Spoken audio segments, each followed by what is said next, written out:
Namaste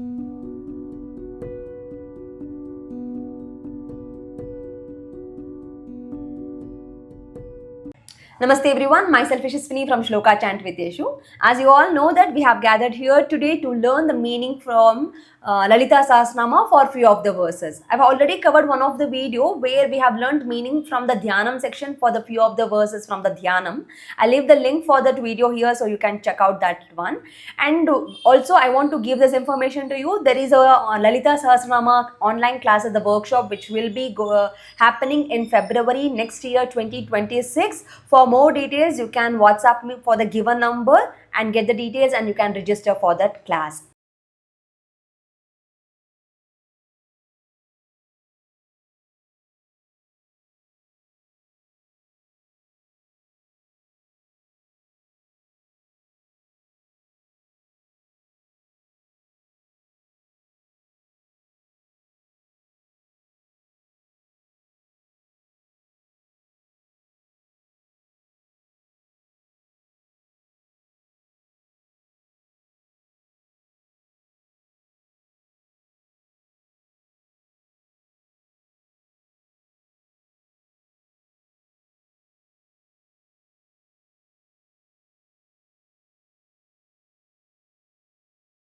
So now let's start with the shlokas for today's video, for today's lesson.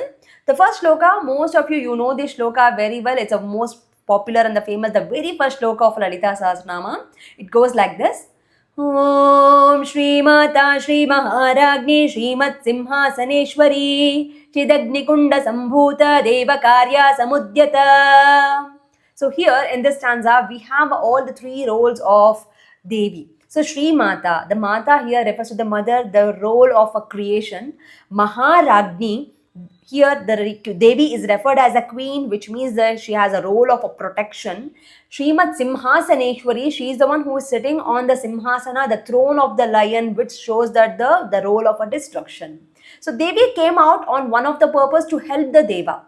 So that we have in the second line. Chidagni Kunda Sambhota. Agni is a fire, so Chidagni refers to the yagna, the yaga. She was the one who rose out, who came out from the fire, so which indicates the consciousness, the knowledge and the ananda, the blissfulness, everything. Why she came out? She came out because she wanted to help the Deva. So Devas are in some kind of a trouble. So that we will get to know in the Lalita Sahasranama class. So what is the kind of a trouble? Why did the Devi came out? So to help the Devas, Devi came out. She rose out from the Agni, Chidagni. So second stanza goes like this. Udyadbano sahasrabha chaturbahu samanvita ragaswarupa pashadhya krodakarankushojvala. Second one, the continuation of the first one. So how did she rise, Devi? So Devi came out from the fire. So obviously she is glittering. So Udyat Banu, Banu is a sun. Sahasrabha, Sahasra is 1,000, Abha is a race. So she is having that radiance. She is glittering like thousands of her sun rising. Udyad, Udaya. So the thousands of suns are rising at a time. How would it be? So that is how the Devi is shining as she came out, as she rose out from the Agni. Chaturbahu Samanvita. So she is the one who is having 4 arms. Chatur is a 4, Bahu is a arms. What and all she is carrying in those arms? So that we have in one more verse as well in a Lalita Sahasranama. Raga Swarupa Pashadya Krodha Karankushojvala. So now she is holding, who is holding the nose, the pasha in her upper left hand, which is representing the raga. So raga, swarupa, pashadya. She is having the pasha in one of her hand, which is indicating the raga, the attachment.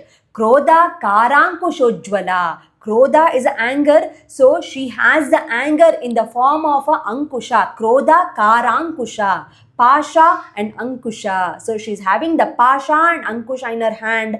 Pasha refers to the Raga and Krodha refers to the Pasha refers to the Raga and Ankusha refers to the Krodha. I'm really sorry. So this is the meaning for this line Krodha Karankush Ojwala. So she destroys the anything that develops the attachment, that develops the anger, that develops the desire, she is the one who destroy all those things. So that is the meaning for the this stanza. Then we have a one more stanza, which is the sixth stanza. It goes like this: Vadanasmara mangalya grihatorana chillika Bhaktra Lakshmi parivaha chalan meena bhalochana. So here in this stanza we have a description. Devi is being described here by Vagdevis. How Devi is being described here? So we'll look into this. Vadana smara mangalya. Vadana refers to the face. So Devi has a beautiful face, and for the beautiful face, she has a beautiful eyebrows. Eyebrows is a chillika. So her eyebrows are so beautiful, which looks like a ornament for her face. Vadanasmara mangalya grihatorana chillika. So it looks like a torana. Torana means, so during a festival we'll put that mango leaves everything to our house, right, in the door.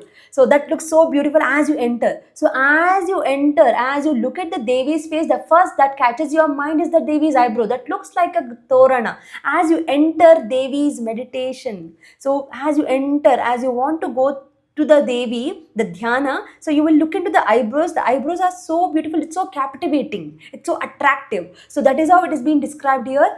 Vadanasmara mangalya grihatorana chillika. So this is the meaning, and also there is a one more meaning, one more statement here. So Manmata is the one who constructed, Vishwakarma is the one who constructed the Devi's place. So he constructed Devi's place by looking at Devi, appearance of a Devi. So that's how Devi's palace is so beautiful. It's, and obviously it cannot be compared with Devi's beauty. So that is the beauty of Devi Lalitambika. Vaktra Lakshmi Parivaha Chalanmeela Balochana. So here the eyes are being explained. Lochana is the eyes. So how the Devi's eye like? Devi's eyes are like a fishes. The eyeballs are like a fishes. It is moving here and there. Chalanmeena Balochana. Meen is a fish. Chalan is a motion or the movement.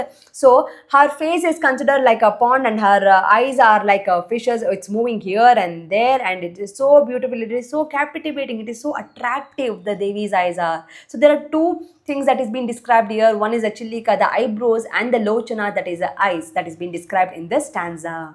We'll go with the next one. That the next one is from the 17th stanza. It goes like this: Kamesha jnata saubhagya madavoru dvayanvita manikya mukutakara janudvaya virajita. So here goes the meaning. Again we have a few more parts. The anga of a Devi is being described here. So what is described here? So here they have described the uru. The uru is a thighs, and janu is a knees. So those are being described here. How it is being described here? We'll look into this. Kamesha jnata saubhagya madhavoru dvayanvita. So the beauty of her thighs, voru, it can be known only by Kamesha Jnata Saubhagya. That means only her concept, her husband can know the beauty of her thighs. So that is beautifully, that is being put up here by Vagdevis. The beauty of her thighs, only Shiva can know that one. Dvaya refers to the two thighs. Manikya Mukutakara Janudvaya Virajita. So Janu refers to the knees. The knees are like a crown, Mukuta. And Dvaya again the two knees. Each of her knees are like a crown which is made up of pearls. Manikya Mukutakara. It's made up of a very precious and very valuable pearls. Looks like a mukuta, it looks like a crown. There is a meaning for the 17th stanza. So this is how there are so many stanzas, though so many verses in Lalita Sahasranama which describes about the Devi completely. Then it describes about the Bandhasura Vada. Then it slowly describes about the Chakra, the Kundalini. There are so many things that you can learn from Lalita Sahasranama. So I would let you know once again that we have a Lalita Sahasranama classes where you will be learning Lalita Sahasranama chanting, the right pronunciation with the meanings. The workshop will be there in February 2026. I'll leave the details here. You can contact me through WhatsApp to get the details of that class, which is going to start from February 2026. So this is a quick glimpse of the class that I can give it to you, which will be, I hope it will be helpful for you as well. If you find any corrections, please do let me know, which will be very helpful for me to do the corrections for my upcoming classes, for my future classes. And my sincere apologies in case of any kind of corrections if you have found. My sincere apologies once again. So thank you so much. See you all in the one more video, and do not forget to contact me for the Lalita Sahasranama classes. Thank you so much. Namaskara.